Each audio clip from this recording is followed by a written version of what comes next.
नमस्कार दोस्तों, स्वागत है आपका अपने YouTube चैनल ISPCS अकेडमी में। मैं हूं आपका एजुकेटर मयंक मिश्रा और जो मेरे द्वारा जो पॉइंटर बुक की जो सीरीज़ चलाई जा रही है, जिसमें मैं आपको एनवायरनमेंट का टॉपिक जो है क्लियर करवा रहा हूं, तो उसका जो अगला जो चैप्टर है जैव विविधता।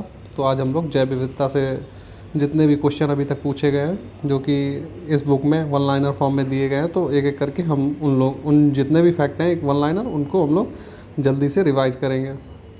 तो चलिए हम अपना जो है चैप्टर शुरू करते हैं। तो इसमें पहला क्वेश्चन पूछा गया था कि राष्ट्रीय उद्यानों में आनुवांशिक विविधता का रख रखाव किया जाता है, किसके द्वारा किया जाता है? तो उस विधि को बोलते हैं इन सीटू संरक्षण विधि के द्वारा। ठीक है। दूसरा है कि ट्रैफिक मिशन यह सुनिश्चित करता है कि वन्य पादपों और जंतुओं के व्यापार से खतरा ना हो। तो वो किस लिए?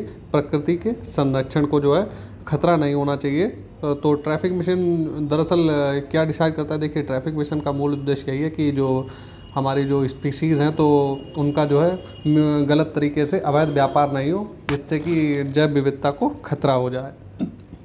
आगे बढ़ते हैं कि ट्रैफिक की स्थापना कब हुई थी? वर्ष 1976 में की गई थी। यह रणनीतिक गठबंधन है, किसका किसका गठबंधन है? तो WWF और IUCN का। आगे बढ़ते हैं हम लोग। आगे बात करेंगे कि जैव विविधता को इस प्रकार परिभाषित किया जाता है। तो जैव विविधता को किस प्रकार परिभाषित किया जाता है कि किसी पर्यावरण में विभिन्न प्रजातियों की श्रेणी कितनी होगी, तो इसके द्वारा जो है जैव विविधता को परिभाषित किया जाता है। जैव विविधता जो है अल्फ़ा हो गई, बीटा, गामा नामक श्रेणियों में विभाजित की जाती है। ठीक है। और यह विभाजन कब किया गया था? 1972 में। क्वेश्चन पूछा गया था कि किसने किया था? तो विटेकर जो है इनके द्वारा किया गया था। आगे देखते हैं कि जैव विविधता मापने का वह गणितीय सूचकांक जो एक स्थानीय स्तर पर किसी समुदाय आवासीय क्षेत्र में माध्य प्रजाति विविधता को दर्शाता है, तो उसको क्या कहते हैं? अल्फा सूचकांक। आगे बढ़ते हैं हम लोग। जैव विविधता मापने का वह गणितीय सूचकांक जो स्थानीय और क्षेत्रीय विविधता को जो मापता है, उसको क्या बोलते हैं? बीटा। और जो वो सूचकांक जो भूदृश्य की संपूर्ण विविधता को दर्शाता है, तो उसको हम लोग क्या बोलते हैं? उसको बोलते हैं गामा सूचकांक। अब बात करें कि जैव विविधता का अर्थ क्या है, तो जैव विविधता का अर्थ है कि एक निर्धारित क्षेत्र में विभिन्न प्रकार के पादप एवं जंतुओं की जो है विविधता को हम बोलते हैं जैव विविधता। जैव विविधता का सबसे महत्वपूर्ण पहलू क्या है? तो पारिस्थितिकी तंत्र का निर्वहन। आगे बढ़ते हैं हम लोग। बात करें कि आनुवांशिक हो गई, जाति, समुदाय व पारितंत्र के स्तर पर विभिन्न प्रकार के कार्य करके पारिस्थितिकी तंत्र का निर्वहन करती है। तो कौन निर्वहन करता है? जैव विविधता। जैव विविधता के नाश का कारण क्या है? जीवों के प्राकृतिक आवासों में कमी। सबसे महत्वपूर्ण कारण यही है। काफ़ी बार क्वेश्चन ये जो है पूछा जा चुका है और आगे भी पूछने की संभावना है। और क्या कारण है? कि पर्यावरणीय प्रदूषण हो गया। ठीक है, वनों का नाश। तो मोस्टली आपसे यही क्वेश्चन आता है कि जीवों के प्राकृतिक आवास की कमी जो है जैव विविधता का नाश यही है। तो आवास की कमी कैसे हम लोग जो है पेड़ पौधों को मतलब कि एक अपनी इकॉनमी बढ़ाने के लिए जो है पेड़ पौधों को काटते ही जा रहे हैं। तो जो जंगली जानवर हैं तो वो तो जंगल में ही रहते हैं। अगर हम लोग सारे के सारे जंगल काट ही देंगे तो उनके आवास पर कहीं ना कहीं समस्या आ जाती है। देखते हैं कि जैव विविधता के ह्रास का मुख्य कारण क्या है, तो वही है प्राकृतिक आवास का विनाश। आगे बढ़ते हैं हम लोग। बात करेंगे कि प्राकृतिक संसाधनों के दोहन तथा औद्योगिक उत्पादन एवं नगरीकरण को बढ़ावा देने के उद्देश्य से प्राकृतिक बाँस का विनाश किया जा रहा है। ठीक है, जो सर्वाधिक महत्वपूर्ण कारक है जैव विविधता के ह्रास के लिए। देखिए, एक ही क्वेश्चन बार बार आपसे घुमा के पूछा गया है विभिन्न परीक्षाओं में, तो वही यहाँ पे लिखा है। जैव विविधता के ह्रास के लिए सर्वाधिक महत्वपूर्ण कारण, देखिए फिर से पूछा गया था, प्राकृतिक बाँस का विनाश। जैव विविधता कम होने का मुख्य कारण आवासीय विनाश। और जैव विविधता दिवस की बात करें तो ये कब मनाया जाता है? 22 मई को। और किसने जो है इसको मनाना स्टार्ट किया? तो संयुक्त राष्ट्र संघ के द्वारा। आगे बढ़ते हैं हम लोग। आगे देखते हैं कि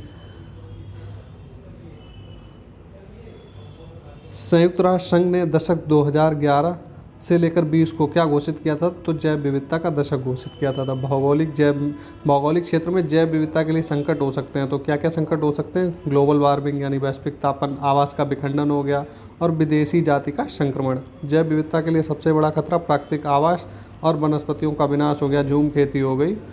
और बात करें कि देश के पूर्वी और उत्तर पूर्वी हिस्सों में खेती प्रचलित है, जो खेती का अवैज्ञानिक तरीका। तो हमारे नॉर्थ ईस्ट में क्या खेती की प्रथा प्रचलित है? झूम खेती। इसमें क्या होता है कि जंगलों को काट कर जो है ज़मीन जो है खेती के लिए उपलब्ध की जाती है। और बात करें कि जैव विविधता हॉट स्पॉट स्थलों में शामिल है, तो क्या शामिल है? पूर्वी हिमालय जो है जैव विविधता के हॉट स्पॉटों में शामिल है। जैव विविधता हॉट स्पॉट जो है केवल उष्णकटिबंधीय प्रदेशों में ही नहीं बल्कि पाए जाते हैं। और कहाँ पाए जाते हैं? उच्च अक्षांशीय प्रदेशों में भी पाए जाते हैं। भारत में 4 जैव विविधता हॉट स्पॉट स्थल हैं। तो आपको याद रखना चाहिए कि कितने जैव विविधता हॉट स्पॉट हैं? 4। तो इसमें कौन कौन से देखते हैं? एक तो हो गया पूर्वी हिमालय, ठीक है, हो गया पश्चिमी घाट हो गया, और म्यांमार भारत की जो सीमा हो गई वो, और चौथा है सुंडालैंड। सुंडालैंड कहाँ है? चलिए बात करते हैं। अंडमान निकोबार द्वीप समूह एवं म्यांमार सीमा क्षेत्र का वह जो भाग है उसको हम लोग क्या बोलते हैं? सुंडालैंड। आगे बात करें हम लोग, भारत में जैव विविधता की दृष्टि से संतृप्त क्षेत्र है, तो कौन सा है? पश्चिमी घाट। गंगा का मैदान हो गया, ट्रांस हिमालय हो गया, पश्चिमी घाट हो गया। मध्य भारत में सबसे अधिक जैव विविधता संपन्न क्षेत्र कौन सा है? पश्चिमी घाट। जैव विविधता के संदर्भ में भारत में क्षेत्र हॉट स्पॉट माना जाता है, तो किसको माना जाता है? अंडमान निकोबार द्वीप समूह को। हॉट स्पॉट शब्दों का सर्वप्रथम प्रयोग 1988 में किया, किसके द्वारा? नॉर्मन मायर्स के द्वारा। आगे बढ़ते हैं हम लोग, जहाँ पर जातियों की पर्याप्तता तथा स्थानीय जातियों की अधिकता पाई जाती है, लेकिन साथ ही इन जीव जातियों के अस्तित्व पर निरंतर संकट बना हुआ है, वह क्षेत्र क्या कहलाता है? Hot spot. तो हम लोगों ने देख लिया हॉट स्पॉट किसको बोलते हैं। सबसे लंबा जीवित वृक्ष कौन सा है? तो इसको बोलते हैं सिकोया। किसी प्रजाति को विलुप्त माना जाता है, कब माना जाता है? जब वह अपने प्राकृतिक आवास में नहीं देखी गई 50 वर्ष से, ठीक है। और किसी प्रजाति के विलोपन के लिए उत्तरदायी क्या है? तो बड़े आकार का शरीर, कोई जंतु है जिसका आकार बड़ा है, जैसे कि डायनासोर हो गया, या फिर संकुचित नृत्य हो गया, और आनुवांशिक भिन्नता की कमी हो गई, तो ये वो कारण है जो विलुप्ति के लिए अक्सर उत्तरदायी होते हैं। मैक्सिमम जो है यही रीज़न होते हैं। किसी प्रजाति के विलोपन के लिए उत्तरदायी नहीं है, तो व्यापक ब्रॉडनिक जो है उत्तरदायी नहीं है। प्रकृति एवं प्राकृतिक संसाधन, अंतर्राष्ट्रीय संरक्षण संघ जिसको IUCN द्वारा विलुप्ति के कगार पर खड़े संकटाग्रस्त पौधों और पशु जातियों की सूचियां सम्मिलित की जाती हैं। तो रेड डाटा बुक्स में, जैसे रेड डाटा बुक होती है, तो उसमें क्या कि जो संकटग्रस्त पशु एवं पौधे होते हैं, जो जातियां होती हैं, तो जो भी इंडेंजर्ड हो गई, क्रिटिकल इंडेंजर जो कैटेगरी होती है, तो उनमें जो श्रेणियाँ होती हैं, तो उनका जो लेखा जोखा होता है वो होता है रेड डाटा बुक्स में। रेड डाटा बुक अथवा रेड लिस्ट से संबंधित कौन सा संगठन है? तो IUCN, क्योंकि ये IUCN के द्वारा ही जारी की जाती है। आगे हम बढ़ते हैं हम लोग,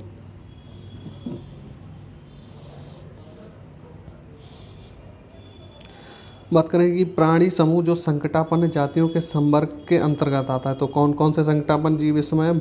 महान भारतीय सारंग है, कस्तूरी मृग हो गया, लाल पांडा हो गया, और एशियाई वन्य गधा। तो ये सभी जो हैं अभी संकटग्रस्त हैं। बात करें कि सोन चिरैया जिसको महान भारतीय सारंग बोलते हैं, तो महान सारंग किसको बोलते हैं? सोन चिरैया को। ग्रेट इंडियन बस्टर्ड भी इंग्लिश में बोलते हैं। साइबेरियन सारस और स्लेटी टिटैरी आदि जो है संकटग्रस्त श्रेणी में है, ठीक है। और कस्तूरी मृग जो है संकटग्रस्त श्रेणी में, और एशियाई वन्य गधा संकट के नज़दीक है, नियर थ्रेटेड श्रेणी में, जबकि लाल पांडा शामिल है। तो लाल पांडा किस में शामिल है? संकटग्रस्त श्रेणी में। Golden oriole, great Indian bustard, Indian fantail pigeon तथा इंडियन सनबर्ड भारतीय पक्षियों में अत्यधिक संकटापन्न किस्म कौन सी है? तो है ग्रेट इंडियन बस्टर्ड। इस सब में जो सबसे अधिक संकटापन्न स्थिति में है।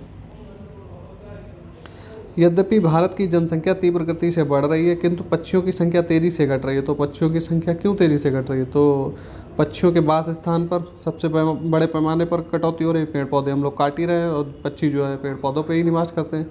कीटनाशक रासायनिक उर्वरकों का इस्तेमाल हो रहा है तथा मच्छर भगाने वाली दवाओं का बड़े पैमाने पर उपयोग हो रहा है, जिसके कारण जो है पक्षियों की संख्या तेज़ी से घट रही है। उत्तराखंड में जैव विविधता का ह्रास का कौन सा एक कारण नहीं है? देखिए, बंजर भूमि का वनीकरण, अगर आप लोग पेड़ पौधे लगाएंगे तो ये जैव विविधता के ह्रास के लिए थोड़ी, ये तो जैव विविधता को प्रोत्साहित करता है। बात करें कि सड़कों का विस्तार हो गया, नगरीकरण हो गया, झूम कृषि उत्तरदायी है किसके लिए? जैव विविधता के ह्रास के लिए। वर्ष 1975 में यह भारत का अभिन्न अंग बन गया था। इसे वनस्पति शास्त्रियों को स्वर्ग माना जाता है। तो किस सिक्किम को जो है वनस्पति शास्त्रियों का स्वर्ग माना जाता है। ये बात आप लोग याद रखिएगा। पूर्वी हिमालय के हॉटस्पॉट क्षेत्र में कौन आता है? सिक्किम। आगे बढ़ते हैं हम लोग। बात करें कि जैव विविधता के साथ साथ मनुष्य के परंपरागत जीवन के संरक्षण के लिए सबसे महत्वपूर्ण रणनीति, ठीक है, जिस एक की स्थापना करने में निहित है वो है जीव मंडल निचय, यानी कि जीव मंडल रिजर्व। बात करें कि जैव विविधता के संरक्षण के लिए महत्वपूर्ण रणनीति है, तो जैव मंडल रिजर्व, जिसको बायोस्फीयर रिजर्व भी बोलते हैं हम लोग, वह स्थल जो वनस्पति संरक्षण है स्वस्थान इन सीटू नहीं है। तो वानस्पतिक उद्योग जो है वो इन सीटू नहीं है। आगे बढ़ते हैं हम लोग। क्रायो बैंक एक्स सीटू संरक्षण के लिए है। जो गैस सामान्यतः प्रयोग होती है वह क्या है? Nitrogen gas. वनस्पतियों एवं जानवरों की विलुप्त प्राय प्रजातियों का संरक्षण उनके प्राकृतिक आवास से पृथक किया जाता है, तो एक्स सीटू संरक्षण के द्वारा जो है पृथक किया जाता है। बाह्य वासन, जिसको एक्स सीटू संरक्षण रणनीति का उदाहरण बोलते हैं, तो इसमें क्या क्या आता है? जीन बैंक हमारे आते हैं, ऊतक संवर्धन केंद्र आते हैं, वानस्पतिक उद्यान होते हैं, एक्वेरियम होता है। तो एक्स सीटू संरक्षण नीति के तहत ये आते हैं। चिड़ियाघर हो गया। और अब बात करें कि सर्वाधिक जैव विविधता पाई जाती है तो कहाँ पाई जाती है? उष्णकटिबंधीय वर्षावनों में पाई जाती है।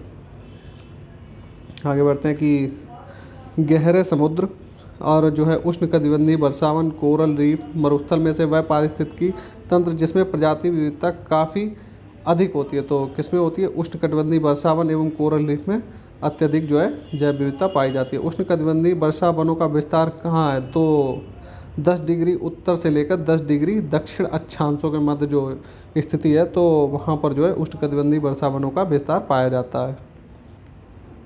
आगे बढ़ते हैं कि इन क्षेत्रों में पादप तथा प्राणियों के विकास के लिए तथा वृद्धि के लिए अनुकूलतम दशाएं पाई जाती हैं, क्योंकि इसमें जो होता है वर्ष भर रहता है। क्या रहता है? उच्च वर्षा तथा उच्च तापमान जहाँ पे होगा तो वहाँ पर पेड़ पौधों और पादपों के लिए विकास के लिए जो है अनुकूल दशाएं पाई जाती हैं। किसी निश्चित भौगोलिक क्षेत्र में पाए जाने वाले जीवों की संख्या तथा उनकी विविधता को कहा जाता है जैव विविधता। तो कथन असत्य है, तो क्वेश्चन आपसे पूछा गया होगा कि निम्न में से कौन सा कथन असत्य है। तो आप लोग देख लेते हैं स्टेटमेंट की भूमध्य रेखा से ध्रुवों की ओर जाति विविधता में वृद्धि होती है। तो ये गलत है, क्योंकि ध्रुवों से जो है जब हम लोग भूमध्य रेखा की तरफ जाते हैं तब जाति में विविधता होती है, वृद्धि।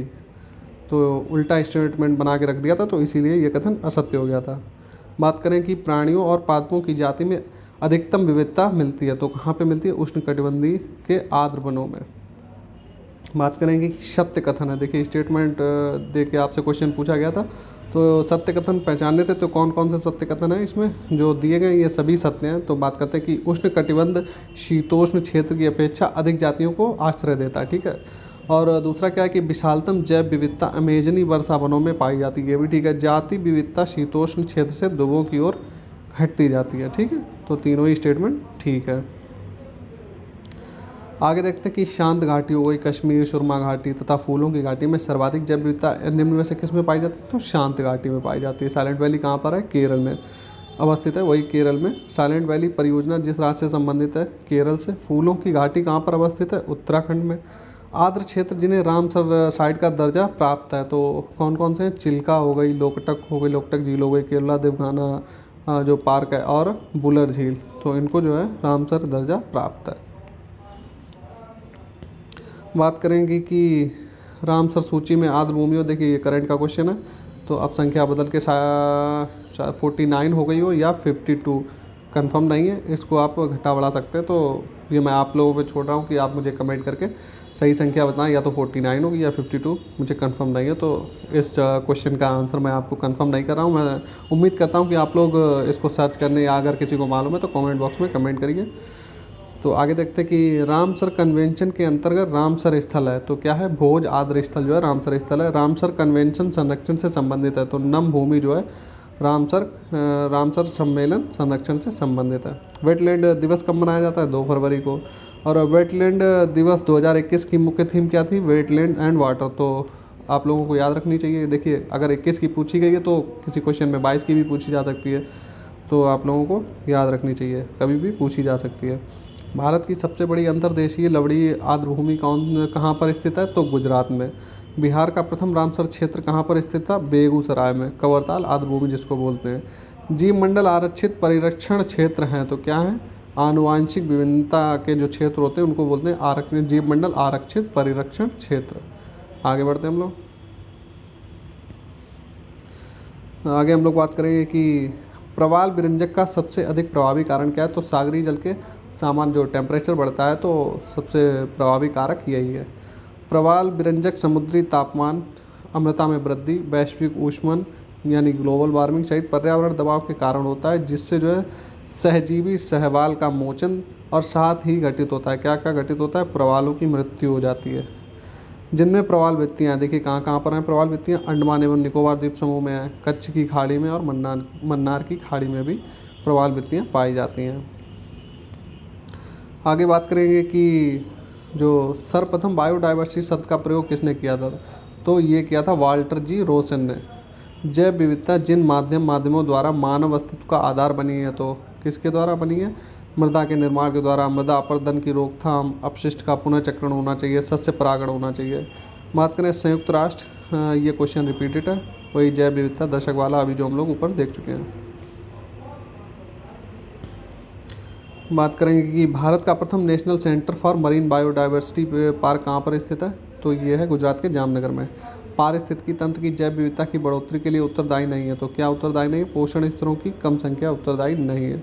पारिस्थितिकी तंत्र कैसा होता है, एक गतिकीय तंत्र होता है ये। आगे बात करते हैं हम लोग। हिमालय पर्वत प्रदेश जाति विविधता की दृष्टि से अत्यंत समृद्ध है, ठीक है। इस समृद्धि के लिए जो कारण सबसे उपयुक्त है, तो वो क्या कारण है जिसकी वजह से हिमालय प्रदेश जाति विविधता की दृष्टि से अत्यंत समृद्ध, तो कारण है कि यह विभिन्न जीव भौगोलिक क्षेत्रों का संगम है। बात करें भारतीय संसद के द्वारा जैव विविधता अधिनियम, काफ़ी बार पूछा जा चुका है और आगे भी आने की संभावना है, दिसंबर 2002 में पारित किया गया था। भारतीय राष्ट्रीय जैव विविधता प्राधिकरण की स्थापना कब हुई थी, तो वर्ष 2003 में हुई थी और कहाँ पर हुई, चेन्नई तमिलनाडु में।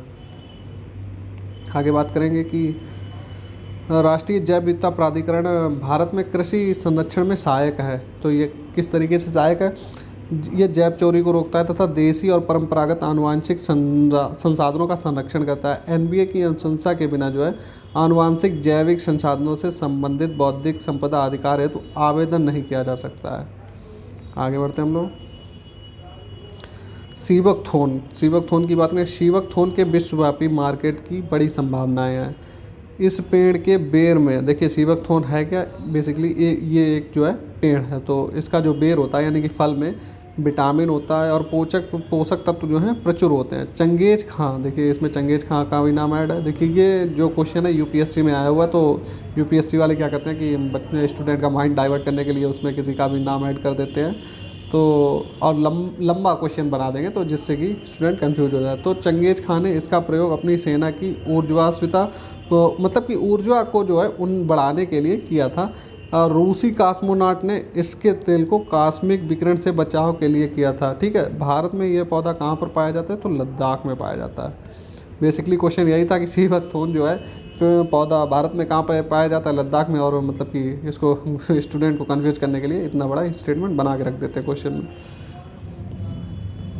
बात करें कि कथन और कारण, देखिए दो दे रखे हैं, तो कथन क्या है कि उष्णकटिबंधीय देशों में तितलियों की प्रजाति जो है सर्वाधिक संख्या में पाई जाती है, ठीक है, और तितलियां जो है कम तापमान में नहीं रह सकती, दोनों ही ठीक हैं। तो जो ए और आर दोनों सही हैं और आर जो है कथन एक ही सही व्याख्या करता है। तो तितलियाँ जो है जो ठंडे इलाके होते हैं, मान लीजिए ध्रुवीय क्षेत्र जहाँ पर होता है, तो वहाँ पे सर्वाइव नहीं कर पाती हैं, और जो गर्म इलाके होते हैं तो वहाँ पे इनकी जो है संख्या ज़्यादा पाई जाती है।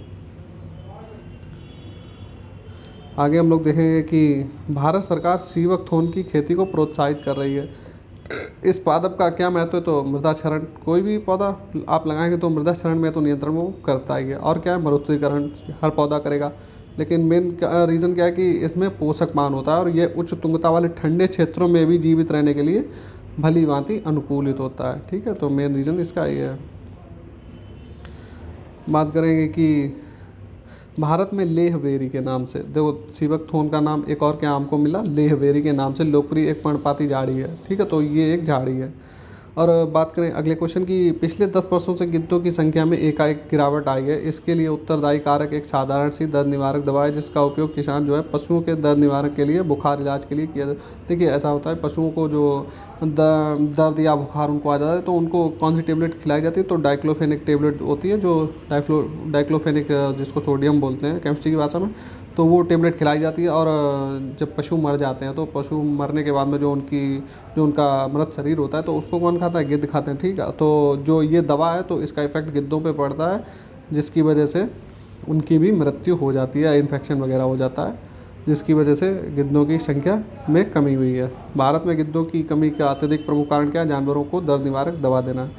कुछ वर्ष पहले तक गिद्ध भारतीय देहातों में आमतौर पर दिखाई देते, किंतु आजकल कभी कभार नज़र आते हैं। इस स्थिति में उत्तरदायी है वही है डाइक्लोफेनिक, पशुओं को दी जाती है।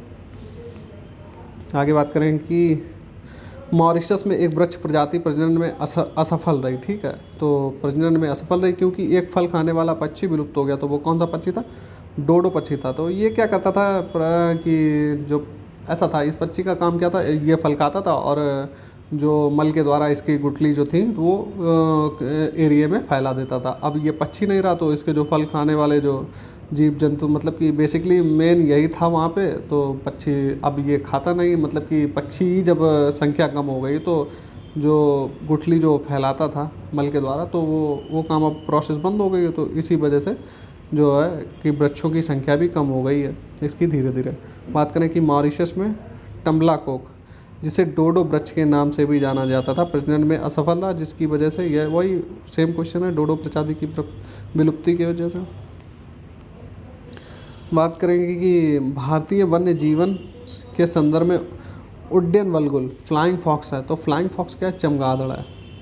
बात करें greater Indian fruit bat, greater Indian fruit bat के नाम से किसको जाना जाता है, इंडियन फ्लाइंग फॉक्स को जाना जाता है। ये क्या होता है, चमगादड़ होता है। ड्यूगोंग नामक समुद्री जीव जो विलोपन की कगार पर है वह क्या है, स्तनधारी है, इसको इंग्लिश में बोलते हैं मैमल। बात करेंगे कि प्रोसोपिस जूलीफ्लोरा नामक पादप है। ये क्या इसके मतलब कि क्या काम करता है, जिस क्षेत्र में उगता है वहाँ की जैव विविधता को कम कर देता है। तो ये जैव विविधता की दृष्टि से हानिकारक पौधा है। आगे हम लोग देखते हैं, आगे देखेंगे कि भारत में पाए जाने वाले स्तनधारी जिसको डिगोंग बोलते हैं के संदर्भ में सही है। तो क्या है, यह एक शाकाहारी समुद्री जीव है। तो डिगोंग कहाँ रहता है, समुद्र में, वो भी एक शाकाहारी जीव है। इसे वन्य जीव संरक्षण अधिनियम 1972 की अनुसूची 1 के अधीन विधिक संरक्षण प्राप्त है। तो आगे देखते हैं कि भारत की जैव विविधता के संदर्भ में सीलोन, फ्रॉगमाउथ, कॉपर स्मिथ बॉर्बेट और ग्रे चिंट मिनीवेट और वाइट थ्रोटेड रेडस्टॉर्ट क्या है, तो ये सब जो है पक्षी की एक प्रजाति है। देखिए यूपीएससी का क्वेश्चन है तो उसमें आपको ये नाम दे रखे थे और उसमें पहचाना था कि क्या ये पक्षी है, क्या ये स्तनधारी है, तो इस तरीके से ऑप्शन उसमें दे रखे थे। अगला देखते हैं कि यह एक समुद्री स्तनधारी है, ठीक है। घास खाने की इनकी आदत के कारण इनको समुद्री गाय बोला था। तो सी काऊ किसको बोला जाता है, डुगोंग को। डुगोंग को हम लोग क्या बोलते हैं, सी काऊ। नीले मीन पक्ष वाली महाशीर मछली पाई जाती है। तो कहाँ पाई जाती है, कावेरी नदी में। मोर भाव जिसको रस्टी बोलते हैं, चित्तीदार बिल्ली कहाँ पर पाई जाती है, तो पूर्वी भारत में पाई जाती, पूर्वी घाट में पाई जाती है और श्रीलंका में, पूर्वी घाट और श्रीलंका में पाई जाती है रस्टी, जिसको चित्तीदार बिल्ली बोलते हैं। अब हम लोग बात करें कि इरावदी डॉल्फिन IUCN में इसकी लिस्ट मतलब कि रेड लिस्ट में मिलती है। तो ये मतलब कि कहाँ पे मिलती है, अच्छा IUCN की लिस्ट में इसको रेड लिस्ट में रखा गया। तो ये कहाँ पर मिलती है, बंगाल की खाड़ी में। 3 मानकों के आधार पर पश्चिमी घाट, श्रीलंका और इंडो बर्मा क्षेत्रों को जैव विविधता के प्रखर हॉटस्पॉट के रूप में मानता गई है। तो वो 3 क्या क्या हैं, देखते हैं कि जाति की बहुतायतता, स्पीसीज रिचनेस, मतलब कि यहाँ पे बहुत ज़्यादा ही जो है जातियाँ पाई जाती हैं, स्थानिकता पाई जाती है और आशंका वो। तो ये 3 रीजन जो है हॉटस्पॉट के लिए उत्तरदायी हैं। आगे हम लोग बढ़ते हैं, बर्ड लाइफ इंटरनेशनल नामक संगठन के संदर्भ में सही कथन क्या क्या है। तो यह संरक्षण संगठनों की विश्वव्यापी भागीदारी है। यह महत्वपूर्ण पक्षी एवं जैव विविधता क्षेत्र के रूप में ज्ञात निर्दिष्ट स्थलों की पहचान करता है। आगे बढ़ते हैं हम लोग, जैव विविधता हॉटस्पॉट की संकल्पना दी थी तो ब्रिटिश पर्यावरण नॉर्मन मायर्स ने दी थी हॉटस्पॉट की संकल्पना। जैव सुरक्षा पर कार्टाजेना उपसंधि यानी कि प्रोटोकॉल के पक्षकारों की प्रथम बैठक MOP कब हुई थी? 23 से 27 फरवरी 2004 के मध्य में हुई थी। कहाँ पर संपर्क? मलेशिया की जो राजधानी है कुआलालंपुर में हुई थी। तो याद रखिए कार्टाजेना उपसंधि यानी कार्टाजेना प्रोटोकॉल किससे संबंधित है? जैव सुरक्षा से। और पहली मीटिंग इसकी कहाँ पे हुई थी? कुआलालंपुर में। दोनों ही फैक्ट आपको याद रखने हैं। बात करें कि भारत ने जैव सुरक्षा उपसंधि प्रोटोकॉल जो है जैव विविधता पर समझौते पर हस्ताक्षर कब किया था? तो 23 जनवरी 2001 को इस पर हस्ताक्षर किया। जैव सुरक्षा उपसंधि संबंध है किससे संबंधित? आनुवांशिक रूपांतरित जीवों से। जैव सुरक्षा उपसंधि जैव विविधता पर समझौते का सदस्य कौन सा देश नहीं है? तो USA यानी कि संयुक्त राज्य अमेरिका नहीं है। बात करें कि जैव सुरक्षा बायोसेफ्टी का कार्टाजेना प्रोटोकॉल कार्यान्वित करता है, कौन करता है? पर्यावरण एवं वन मंत्रालय करता है। बलुई और लवणीय क्षेत्र का एक पशु जाति का प्राकृतिक आवास है। उस क्षेत्र में उस पशु का कोई भी परवच्ची नहीं, किंतु आवास ध्वंस के कारण उसका अस्तित्व खतरे में है। तो ये कौन सा? भारतीय वन्य जो गधा है, ये कहाँ पर पाया जाता है? बलुई और लवणीय क्षेत्र में पाया जाता है और इसके प्राकृतिक आवास पर जो है खतरा आ चुका है। ठीक है, और वहाँ पर मतलब कि वहाँ पे भक्षण इसका कोई ऐसा जंगली जानवर नहीं है जो इसके भक्षण, लेकिन आवास के विनाश की वजह से इसका जीवन जो है खतरे में आ गया है। आगे बढ़ते हैं कि जैव विविधता पर संयुक्त राष्ट्र सम्मेलन के दलों का 10वां सम्मेलन आयोजित किया गया था। तो कहाँ पे? नगोया में। जैव विविधता पर संयुक्त राष्ट्र सम्मेलन के दलों का 11वां सम्मेलन COP11 2012 के मध्य आयोजित किया गया था। कहाँ पर? हैदराबाद में, भारत में। आगे बढ़ते हैं हम लोग। 15 फरवरी 2020 15 से 22 फरवरी 2020 के मध्य CMS COP13 का आयोजन कहाँ पर हुआ था? गांधीनगर, भारत में। गांधीनगर गुजरात में और भारत में हुआ था। तो ये करंट अफेयर्स का क्वेश्चन था। बात करें UNREDD+ प्रोग्राम की समुचित अभिकल्पना और प्रभावी कार्यान्वयन महत्वपूर्ण रूप से योगदान दे सकते हैं। तो किसमें? जैव विविधता का संरक्षण करने में, वन्य पारिस्थितिकी की समुत्थानशीलता में और गरीबी को कम करने में। आगे बढ़ते हैं कि देखिए 2 महत्वपूर्ण नदियाँ, UPSC का क्वेश्चन है। लंबा मतलब कि लंबा कोई स्टेटमेंट आप तुरंत समझ जाना कि हाँ ये UPSC के द्वारा ही पूछा गया। 2 महत्वपूर्ण नदियाँ जिनमें से एक का स्रोत झारखंड में, ठीक है, और जो है ब्रैकेट में क्या लिखा है कि और जो उड़ीसा में दूसरे नाम से जाने थे, और तथा दूसरी जिसका स्रोत कहाँ पे? उड़ीसा में। एक का स्रोत कहाँ पे? झारखंड में। दूसरे का स्रोत कहाँ पे? उड़ीसा में।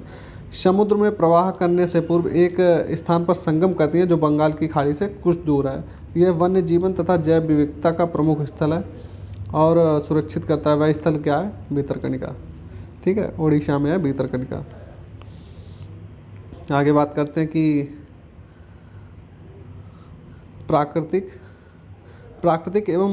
प्रकृति एवं प्राकृतिक संसाधनों के संरक्षण के लिए अंतर्राष्ट्रीय संघ, जिसको IUCN बोलते हैं, international union for conservation of nature and natural resources बोलते हैं। तो इसको शॉर्ट फॉर्म में हम लोग बोलते हैं IUCN, तथा वन्य प्राणी जात एवं वनस्पति एवं संकटाग्रस्त पद्धति की बात करें तो हम लोग इसमें बात करते हैं। तो इसमें हम लोग बात करेंगे तो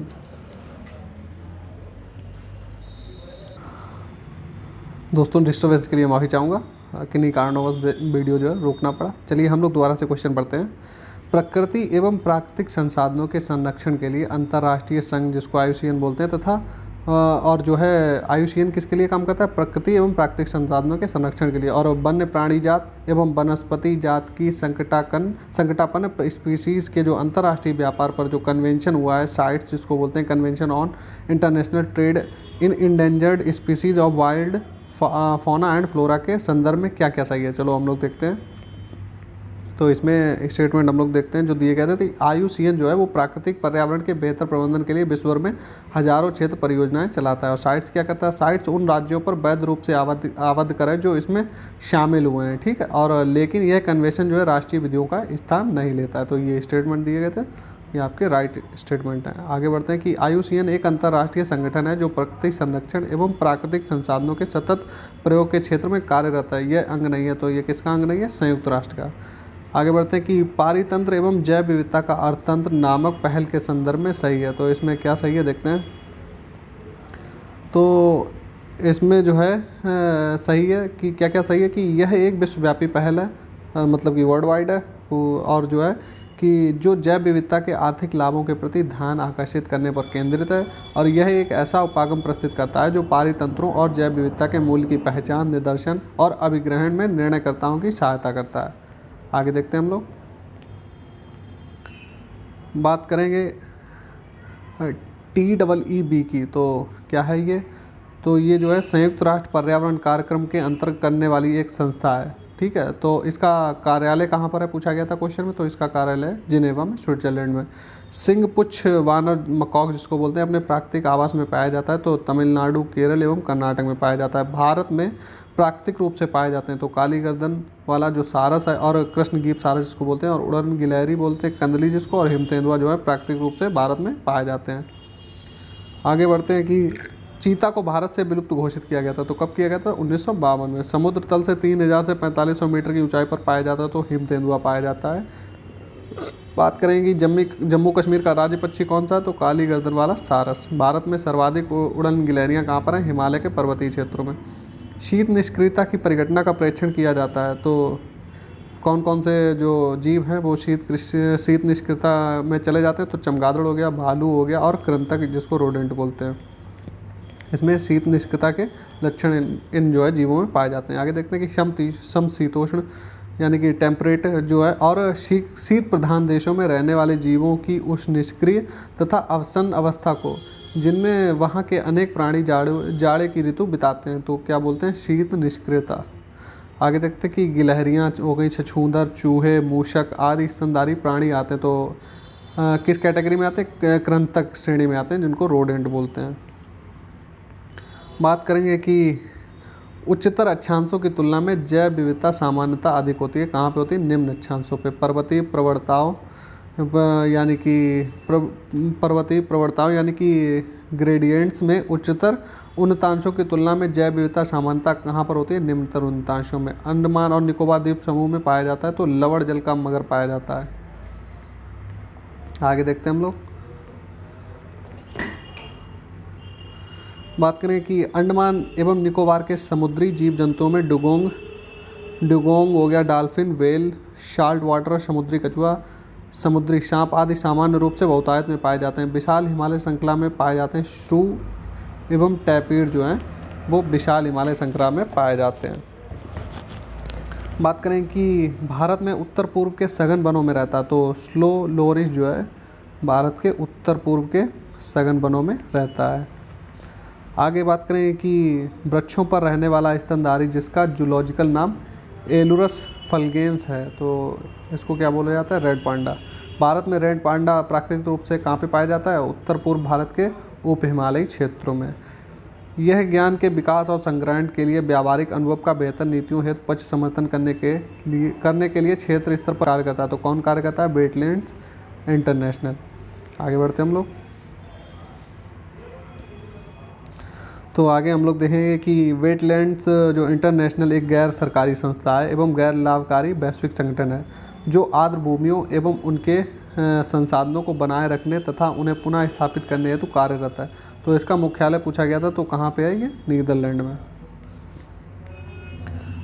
बात करें कि भारत रामसर अभिसमय रामसर कन्वेंशन का एक पक्षकार है, ठीक है, और उसने बहुत से क्षेत्रों को रामसर स्थल घोषित भी किया है। तो वह कथन जो इस अभिप्राय के संदर्भ में सर्वोत्तम बताता है कि इन स्थलों का अनुरक्षण कैसे किया जाना है। तो इन सभी स्थलों का पारिस्थितिकी तंत्र उपागम से संरक्षण किया जाए और साथ साथ उनके धारणीय उपयोग की भी अनुमति दी जाए। देखते हैं कि भारत में आर्द्र भूमियों के संरक्षण हेतु प्रथम बाध्यकारी कदम कब उठाया? तो राष्ट्रीय पर्यावरण नीति 2006 के द्वारा बाध्यकारी कदम पहली बार उठाया गया।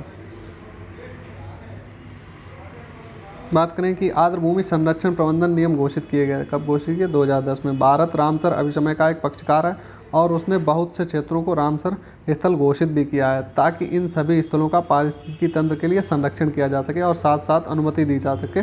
किसके लिए? उनके धारणीय उपयोग के लिए। आगे देखते हैं कि यदि अंतर्राष्ट्रीय महत्व की किसी आर्द्र भूमि को मॉन्ट्रियल रिकॉर्ड्स के अधीन लाया गया, तो अगर मान लीजिए कोई आर्द्र भूमि है जिसको मॉन्ट्रियल रिकॉर्ड्स के अंतर्गत लाया गया तो उसके बाद में क्या होगा? उसके बाद में होगा ये कि मानवीय हस्तक्षेप के परिणाम स्वरूप आर्द्रभूमि में पारिस्थितिकी रूप में परिवर्तन हो गया है या हो रहा है या होना संभावित है, तो इस वजह से जो है उसको मॉन्ट्रिक्स रिकॉर्ड के अंतर्गत लाया जाता है। तो मॉन्ट्रिक्स रिकॉर्ड के अंतर्गत लाने का मतलब ये होता है कि जो वहाँ पे जैव विविधता है तो उसमें परिवर्तन हो रहा है या जैव विविधता की हानि हो रही है या मानव का हस्तक्षेप बढ़ गया है। आगे देखते हैं कि पारिस्थितिकी निकाय के रूप में आर्द्रभूमि उपयोगी है कैसे कैसे पोषक पुनर्प्राप्ति एवं चक्रण हेतु पौधों का अवशोषण और के माध्यम से भारी धातुओं को अवमुक्त करने हेतु और तलछट रोककर नदियों का गादीकरण कम करने हेतु। और देखते हैं कि जलीय तथा शुष्क स्थलीय पारिस्थितिकी तंत्र के बीच के क्षेत्र को कहलाते हैं, तो क्या कहलाते हैं? आर्द्र भू क्षेत्र कहलाते हैं। आर्द्र भूमि के अंतर्गत देश का कुल भौगोलिक क्षेत्र अन्य राज्यों की तुलना में सबसे अधिक कहाँ पर है? गुजरात में।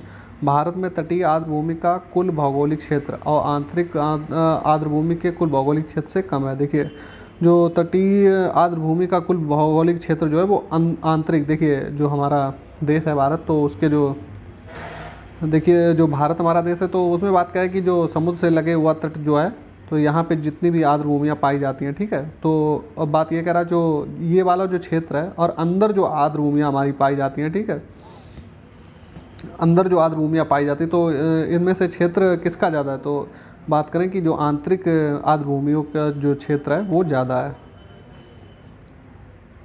यही क्वेश्चन है इसमें गुजरात। आगे बढ़ते हैं हम लोग, देखते हैं कि जैव द्रव्यमान का वार्षिक उत्पादन न्यूनतम होता है, तो कहाँ पे? गहरे सागर में। जैव द्रव्यमान के उत्पादन की दृष्टि से प्रथम स्थान पर आते हैं तो उष्णकटिबंधीय वर्षावन। वर्ष 1962 में प्रकाशित पुस्तक जो है साइलेंट स्प्रिंग के लेखक कौन है? Rachel Carson.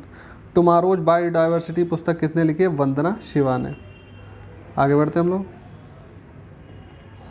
जैव विविधता से संबंध रखते हैं तो कौन कौन? खाद्य एवं कृषि हेतु पादप, आनुवांशिक संसाधनों के विषय में अंतर्राष्ट्रीय संधि, मरुभूमि का सामना करने हेतु संयुक्त राष्ट्र अभिसमय और विश्व विरासत अभिसमय। तो जो हमारा आज का जो पर्यावरण का जो चैप्टर था जो कि हमारा संबंधित था जैव विविधता से, तो ये हम लोगों ने कंप्लीट कर लिया। इस चैप्टर से जितने भी क्वेश्चन पूछे गए थे, तो वन लाइनर फॉर्म में जितने भी क्वेश्चन बने थे, तो हम लोगों ने इससे डिस्कस कर लिए। तो उम्मीद है वीडियो आपको अच्छा लगा होगा। अगर वीडियो आपको अच्छा लगा है तो वीडियो को लाइक करें और हमारे चैनल पर अगर पहली बार विजिट करें तो हमारे चैनल को सब्सक्राइब कर लीजिए। देखिए ये वन लाइनर फॉर्म में आपको दिए गए और आगे आने वाले समय में इनको जो है डिटेल में समझाऊँ। जो है अभी मैं पॉलिटी पढ़ा रहा हूँ, पॉलिटी के बाद मैं एनवायरनमेंट की क्लास लूँगा जिसमें आपको डिटेल में मैं इसको एक एक चीज़ को डिटेल में समझाऊँगा। यहाँ पे अभी वन लाइनर तथ्यों के माध्यम में मैंने आपको रिवीजन टाइप में करवा दिया और आने वाले समय में मैं इसको डिटेल में एक एक चीज़ को एक एक पॉइंट को समझाने वाला हूँ। तो वो डिटेल क्लास जल्दी आने वाली है, तो इसलिए हमारे बने रहिए हमारे साथ में चैनल पे, जो कि समय समय पर आपको इन्फॉर्मेशन मिलती रहेगी आपके एग्ज़ाम पॉइंट ऑफ व्यू से। तो चलिए फिर मिलते हैं नेक्स्ट वीडियो में।